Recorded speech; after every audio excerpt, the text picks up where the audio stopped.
So let's get started. Welcome to ArtDay, guys. Today I have another board game art video because I've been playing Love Letter a lot last week and there were a few funny happenings that I thought, oh, this is so a painting for Love Letter, pretty much in the style of previous Draw for Initiative paintings. So I started out way before starting that particular video, about 3 hours earlier to be exact, because I used my Wacom tablet to design the line work for the painting and then just transferred it to my watercolor paper with graphite paper. Reason being that I don't have to erase as much on my watercolor paper, and it just damages the paper way less, which is particularly nice if I plan to work with masking fluid, for example. So the paper doesn't peel as much, and since I have quite a fiber heavy kind of a watercolor paper that doesn't have quote unquote a finish on top, so it's very very fibery. It can damage way earlier than other types of watercolor paper there is. So I like to be a little more careful and design my line work digitally and then just transfer it all in one go to my watercolor paper, which is what I'm doing here. And all those cards are quite fiddly to transfer. It takes me quite a while to have the sketch down, but once I do, I am just going to ink up my lines before adding some watercolor. Now let me use that time until it happens in the video that colors are introduced to talk to you about the games that we played. So I played with my partner Sebastian, and we just had a lovely game night and ended with a couple of rounds of Love Letter. And it so happens, like 80% of the time that he was first player, he played the handmade first. So I couldn't do anything. And sometimes I had a card combination of, say, the prince and the princess on my hand, so I lost instantly. And it was just a lot of fun because we nagged each other, of course, and didn't go down quietly, pretty much. So there was a little complaining. He did the same thing when I played the handmade early, or I don't know, played the winning card in the first round or something. So it went just back and forth. But I played so many games, like hundreds and hundreds of rounds of Love Letter, and I had never had an occasion where somebody would play the handmade every time on their first move, because statistically it is not very likely that the same player has a handmade on their hand on their first move. So that was just very special and very funny, that alone. And the way he played, of course, was even more funny. But I can tell you, I won most of the games. It wasn't always easy, and I lost a couple of games big time. But most of the games that night of Love Letter were on my book for the win. Now, there's something that I say, or it's just a joke, I don't know, I think I came up with it with my ex-husband. We called the handmade the card condom, because, well, she's protecting you, so as is condom. So that is why I included a stack of condoms on the painting towards the right hand side, and some of them are already opened, and then there's a pile of used wrappers on the left hand side. You can't see it right now because I have my hand on top, but yeah, you can see it between my card and his arm. So there's just a pile of used wrappers because, well, the handmade has been played so very often, and I just had to include that for the private joke. Or, well, it's not a private joke anymore because, yay, it lives on the internet. But we call the handmade the card condom. So I kind of had to include that. First, or another idea I had for painting the love letter game was like either have the princess painted and then have her pretty much wrapped in a condom, something like that, but that would have looked weird for one. I mean, I would have said it looked funny, but the joke is not as gettable as it is with this painting here, because not everybody who plays love letter calls the handmade the card condom. So I did not use that particular idea, but went for this painting here instead, and I'm already inking. Yay! Finally, I'm getting there. Honestly, the sketch work took the longest. Like designing the painting first, of course, takes the longest. Getting every line work done, and especially on the fiddly cards. But also, well, transferring the sketch and then inking everything takes just the longest. And once I get down to colors and watercoloring, I can have a very loose hand. I can paint pretty fast, and particularly for the beginning, I decided to have quite the big brushes in use to just get watercolor thrown down onto the paper. And yeah, that at least it felt faster. I mean, all of the sketching work together took like 3.5 hours, and then there's 2 hours for the painting stuff itself once I do have my ink lines down here. So mathematically, of course, it also took longer to draw or sketch versus painting. But I think with these kinds of paintings, it just is the norm. There's other kinds of watercolor paintings that I did previously for board game art where I don't really have a lot of sketching or a lot of ink line work done, where it's more like a color or a shape, a bigger shape that is to be associated with the game, and I could very easily just use watercolors for that. But I didn't come up with an idea for this particular game to work in a different kind of a style, like a more loose watercolor style. I think the cartoonish style here worked way better, so that is why I used it for one. And also, well, worked a lot on line work this time around. It's just, yeah, sometimes I do it one way and sometimes I do it another way, and that actually is also a thing that I very much enjoy with watercolors in ink. There's different kinds of styles that you can use, different kinds of techniques that you can approach while well, creating a painting, and use different kinds of looks pretty much. And that's just very versatile, and I like that because you don't get bored with what you do over a couple of years.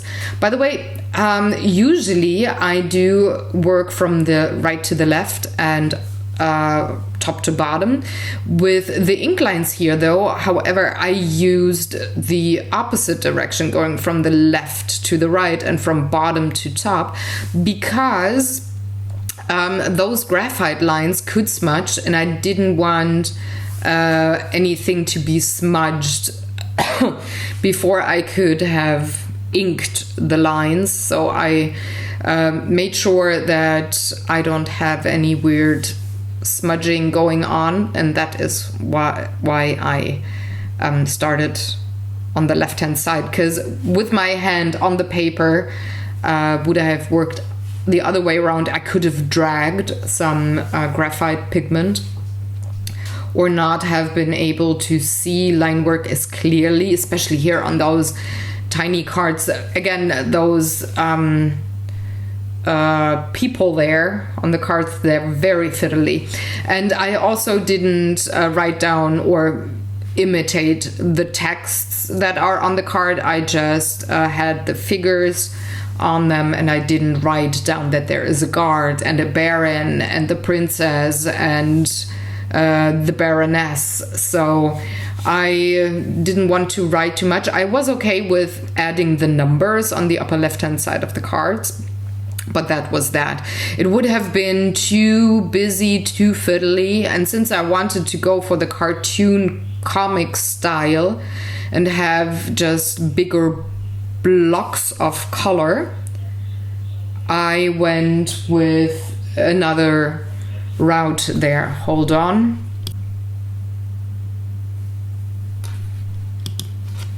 And yeah, that was just a little disturbance there in the background. Sorry about that.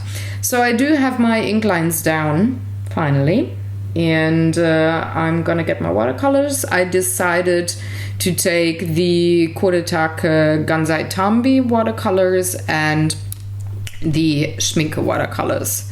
But yeah, I do have a little bit of a smudging going on my paper, so I had to erase a few bits and pieces of the graphite paper. It just comes with the textured watercolor paper. There's some rub of where you don't want it, that's fine, but by, like I said, inking the lines from left to right and bottom to top, I prevented way more smudging.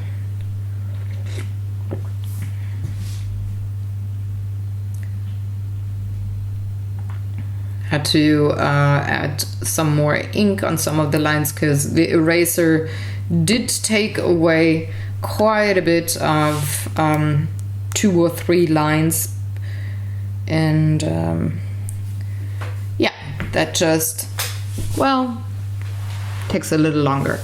So yeah, I had said watercolors. So the Kuretake Gansai Tambi watercolors are very vibrant, very creamy, highly pigmented.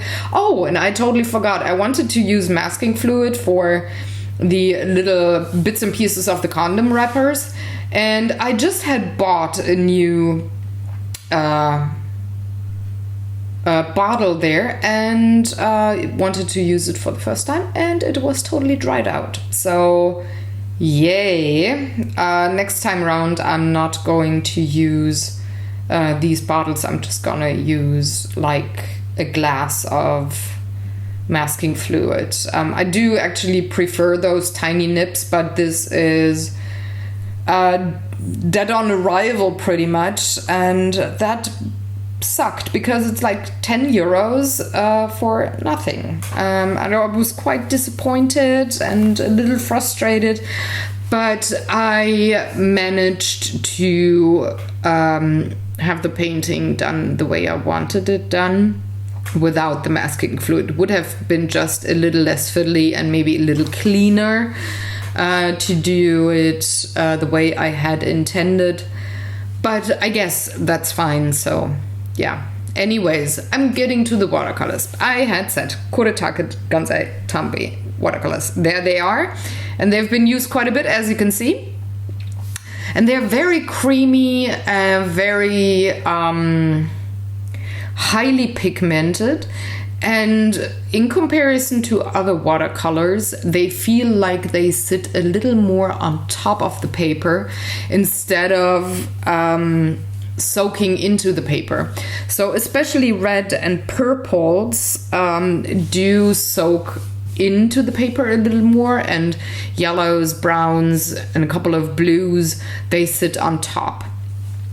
So even with those colors, there's a couple of reds that I'm going to use. They felt like they would sit a little more on top of the paper in comparison to, say, the Schminke watercolors. Schminke watercolors, I feel like they soak into the paper way more. And I combined the two for different kinds of parts of the paintings. So here, for example, I'm starting with the background. I'm watering down my paper there because I want the paint to flow pretty freely. And I just want to have a quote-unquote partially textured background, if you know what I mean. If not, you will see it in a hot second, or maybe like half a minute.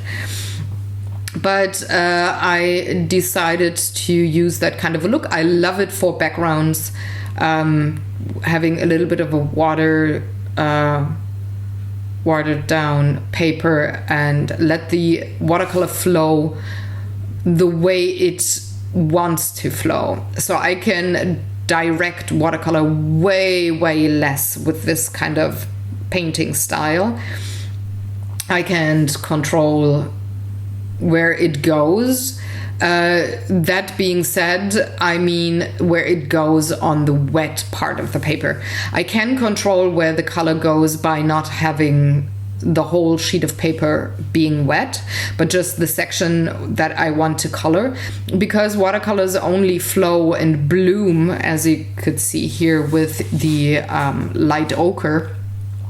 They only go where the paper is wet or damp. They don't go where paper is dry. So I can, of course, direct where color is going.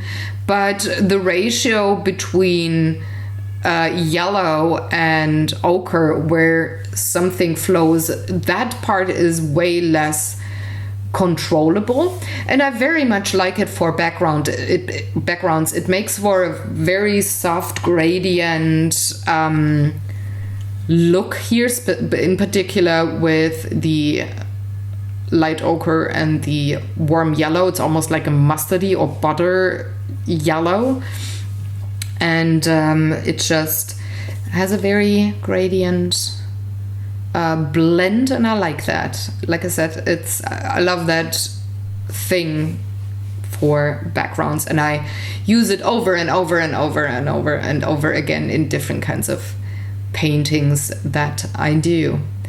I decided to have yellow and brown on the upper part and have a contrasting color, which is a very dark indigo blue with a little bit of black on the lower part, because we do have quite the yellow light in our kitchen, so it's very cozy and it has a yellowish tint. And since I have white walls, the yellow light bounces off, and late at night it has this very yellow ochre or butter mustard yellow kind of a look. So this is pretty much my kitchen that I painted there. But underneath the table there's quite a bit of shadow and dark. So I decided to use a dark blue to have that section painted. I didn't go for gray or black because I wanted almost like a complementary color. The yellow ochre and the mustard butter yellow on top are leaning towards the orange part of the color spectrum. And blue and orange are complementary colors. So I wanted to use that blue to have kind of like the same or a very similar effect that I would have chosen an orange background wall. And by toning down the indigo and adding a little black on top, particularly just around the edge of the table, I think it makes for a nice frame almost of the gaming scene, because in the middle, well, there's the table. This is where shit went down. So the background is pretty much like acting like a frame in this regard, and I liked the dark indigo blue for that because, well, it's also one of my favorite colors, shading colors and such. So I did let it air dry for a bit. Then later on I did also blow dry it. But the next step that I took was painting the table. So here's a little jump in the footage that you can't see it. Okay, this is where I dried everything off. And then I started with a cool brown. It's like a Van Dyke or a sepia kind of a brown. Started coloring in or painting my table. And I added a layer of that brown first, and then added indigo blue on top, and then again another layer of that brown to have a table that has a very cool tint of brown. I didn't want to go for warm tones because both the background and also the indigo blue are actually warmer colors. So I wanted to have kind of like a balance and have a couple of cool shades. That's why I took the cool brown. Also, my kitchen table is a very dark, cool brown. So this is reminiscent of my kitchen table. And because this brown here is quite light looking, I added the indigo blue to just have it be darker for one, but also just richer. That cool brown and warm blue make for a wonderful shading color. It's a very rich gray if you mix it 50-50, and it can have a little bit of a bluish tint if you have a little more blue and a little more of a brownish tint if you have a little more brown that you mix in. So it's very adjustable as to the tint of your shadow, but like I said, it also makes for a lovely gray, and I like it a lot to have as a contrasting color when I do plan very busy or very vibrant parts of a painting. So in this case here, the table is very colorful. There's going to be a couple of reds and purples and blues coming in. So us players and the table are the objects on the painting that quote-unquote quiet the painting down or calm it down. And the background and all the colors on the table are the parts that make it a little more busy.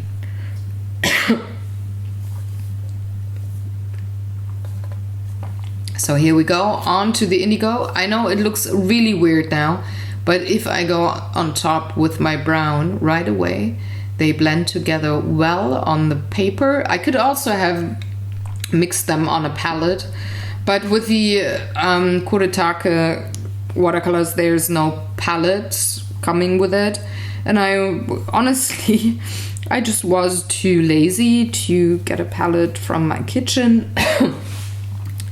So I just went for the option of mixing colors on the paper directly. And I actually like that a lot too. So I know my colors well enough to know how fast I have to work and in what order I have to put colors down on my paper to mix them well.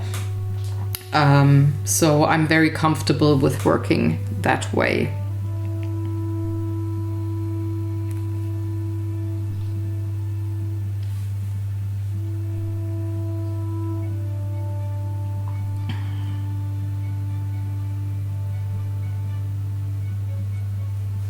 And I'm just going around the whole table doing the same thing over and over again in different kinds of areas, like bit by bit by bit, going around all of the items that I, well, don't want to color.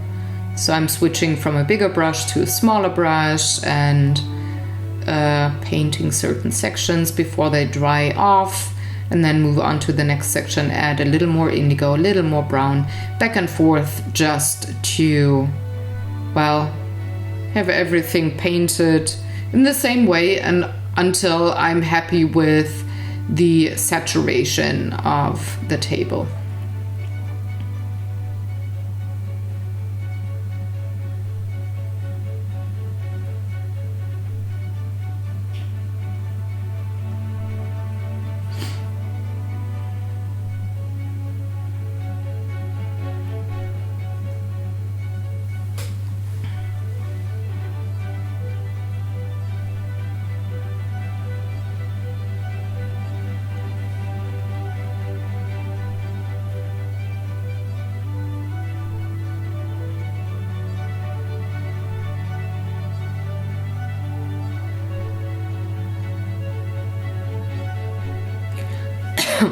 It's a little fiddly between the cards, but with a small brush I was actually able to manage that pretty well. I wasn't annoyed at myself for not having those cards be separated a little more and have the table be a little wider.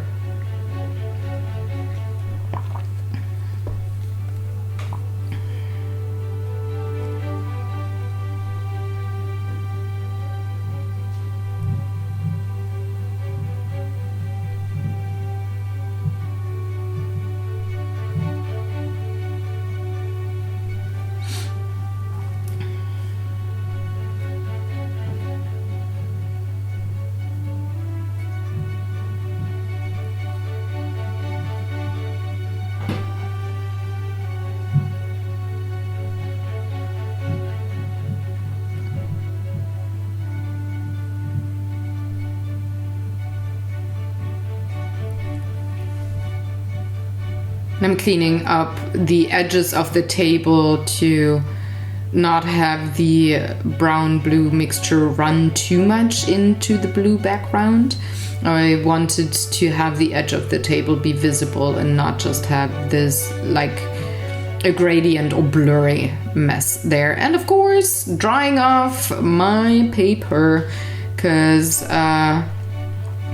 well, it did buckle quite a bit. It was the last paper on that pad, and the glue is not as great anymore. It wants to, well, separate from the pad. So I made sure to dry my paper frequently in between to just not have a buckly bit of a painting in the end, but a rather nice and straight one. And that's the trick that I'm using for that.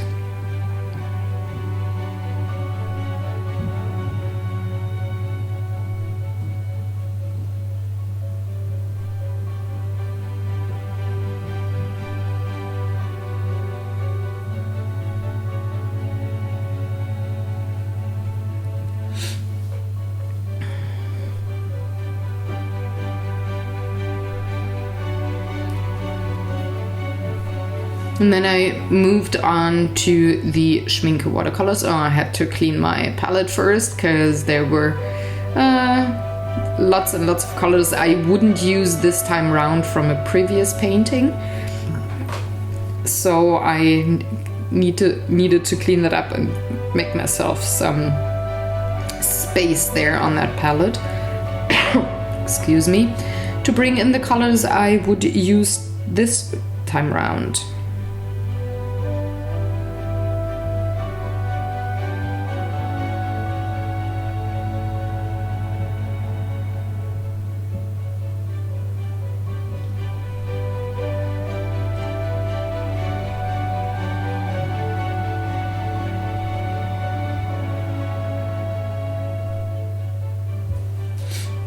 And then I started off with 2 different kinds of red. This is a little more of a warmer dark red, but I'm gonna introduce a little more of a magenta red in a minute. And I started off with painting all the cards where you can see the card back. So I used my set of love letter cards as the reference for drawing all of these tiny cards here. And I'm using the same color scheme too. Oh, I'm sorry. I don't know. I'm yawning. What's wrong with me? I'm actually not tired.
And then I moved on to also color the condom wrappers with that same shade of red and have it appear in some of the spots.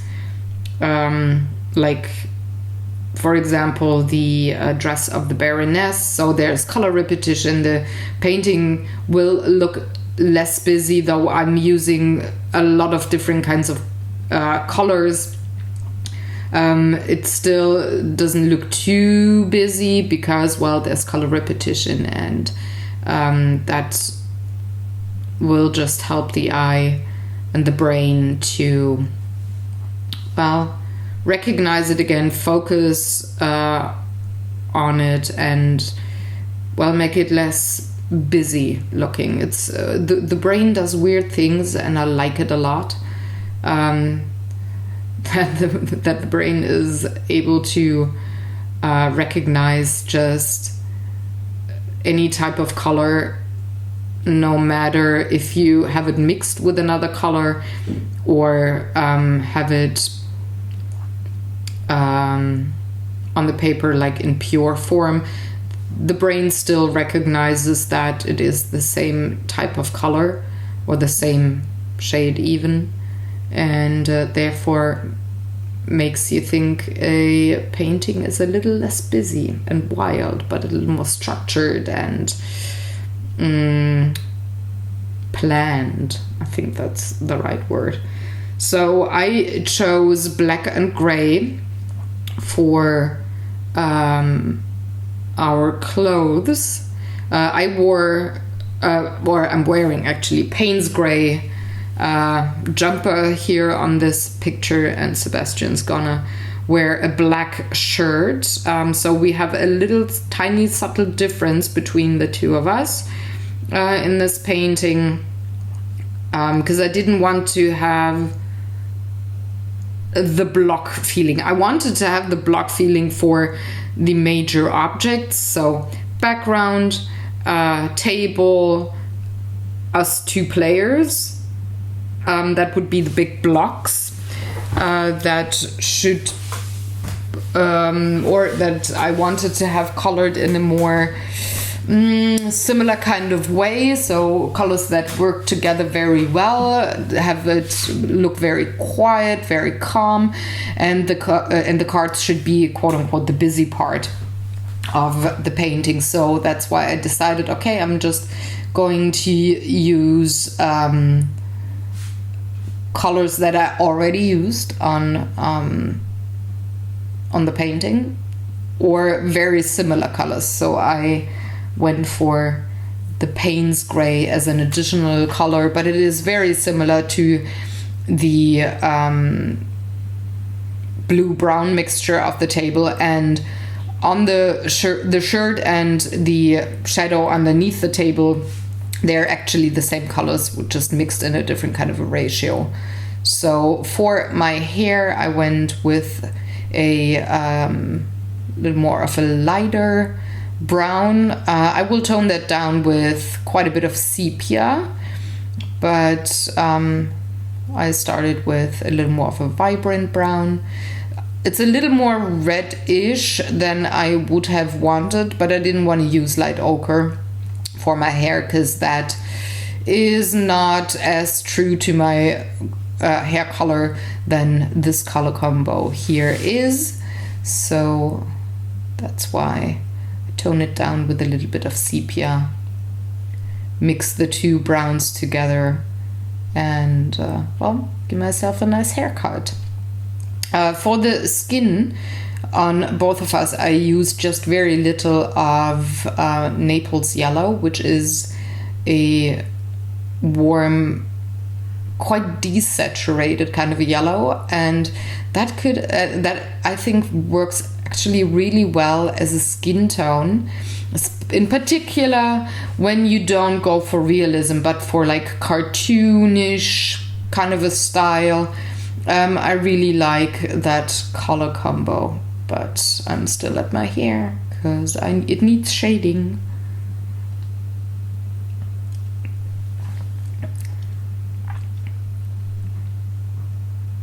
Did I dry my stuff on? No, I went for the cards first. Wanted to let my hair and the shirts, like the clothes, wanted to have that section dried because I didn't want to have those colors accidentally bleed into my skin tones in a minute. So I just waited for a tiny bit, colored parts of the cards meanwhile until everything was dry enough so I could then go in and color or paint the skin. It's just a little bit of a waiting game, and meanwhile deciding, okay, what do I want to paint meanwhile? So I started off with the skin tones of all of the tiny figures on the cards, because there wouldn't be any bleeding going on. Paper around it is very dry, so I just could paint in those sections, and I didn't really shade them because they're so tiny that there's no way to shade them with watercolors. And honestly, they're prints on cards, so I didn't think I had to shade them all together. But yeah, then on to the faces. First, Sebastian's very very smirky face, because he was celebrating whenever he played a handmade and interrupted my way of playing and my plan on winning. And then, well, my face and my neck, they all need a little bit of flesh tone. And you can see it's a very desaturated yellow, and I think it's just perfect for using it on skin tones with watercolors. I added a tiny little bit of yellow ochre just for the shadows, make some things a little more rich and not as flat looking. especially on my person since I'm closer to the viewer. But I also added a little bit of a shadow on Sebastian's person. And always making sure I don't smudge anything. That's why I rotate the paper a lot, because I always want to rest my hand on dry paper and not on wet paper, where I could either, well, take away color from the paper or transfer it to an area where it shouldn't belong. And next up, I just, colored all of the cards. Went back and forth between different kinds of sections, let stuff dry in between for things not to bleed. So I'm just jumping around with my colors. It's mainly light ochre, gray, purple, light blue, a little bit of a dark blue in the end on the princess dresses, and also on the background for the Baroness. But yeah, it's just fiddly stuff. One bit after the other has to be colored. And for some of the colors here, like the purple and the blue, I went back to the Koretake colors because they are pre-mixed there, and I love the shades and they just fit perfectly. So why have the extra work of mixing things together and adding tons and tons of water on my other watercolor set? So yay, lazy or smart, you decide.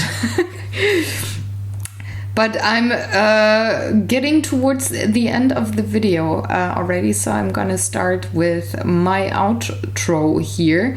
I hope you enjoyed this painting. I hope you have played Love Letter. If you haven't, I can only highly recommend it. It's a very lovely short game.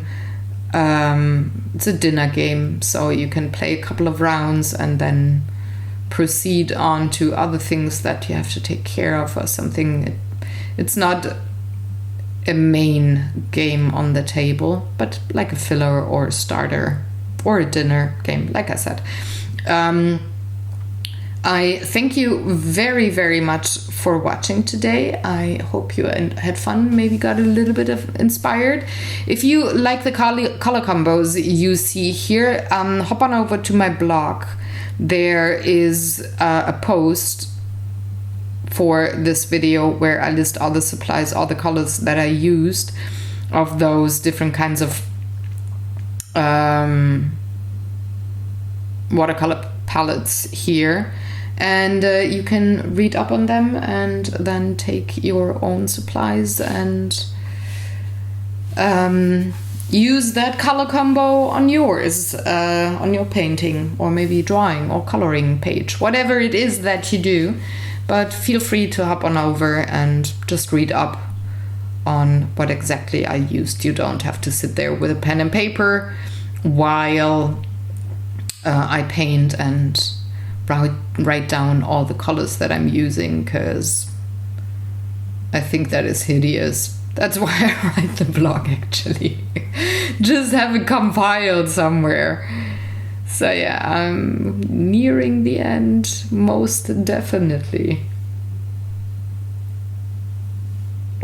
So if you're a new viewer on this channel, first of all, welcome. If you like what you see, I would ask you to peruse the channel. There's lots of other art videos and also board game videos, vlogs, videos about disability, and also a podcast, which we will restart soon-ish. So there's lots and lots of videos, different topics, different kinds of videos. You can peruse them, look at what you like, and then of course subscribe to the channel and hit the bell button to be notified whenever I release a new video. And if you liked this video, I would love for you to give it a thumbs up, because that lets me know that you like what you see and well, you're entertained. So one more turn here to blow dry my painting, have it all dry, and then I think the last thing I did was just go over some of the lines, especially around the cards. Have another go at it with the line work, just have the cards stand out a little more, because especially with the lighter watercolors you sometimes lose a bit of crispiness on those black ink lines. It's almost like foggy or blurry when you have light watercolors on very dark ink lines. So I'm just going around some of the pieces again and just add a little bit to the contrast. It's not a lot, but here and there it just helps for some pieces to stand out a little more. And of course also adding some movement lines, because he's really slapping down that handmade on to the table. So I had to depict that, because realism, you know. So yeah, thank you very much for watching. I'm gonna see you in 2 weeks on another art video. I'm not really sure yet what I'm gonna do, but I'm gonna be inspired in between, but I'm gonna see you. Have fun, guys, take good care, and thanks again for watching. Bye.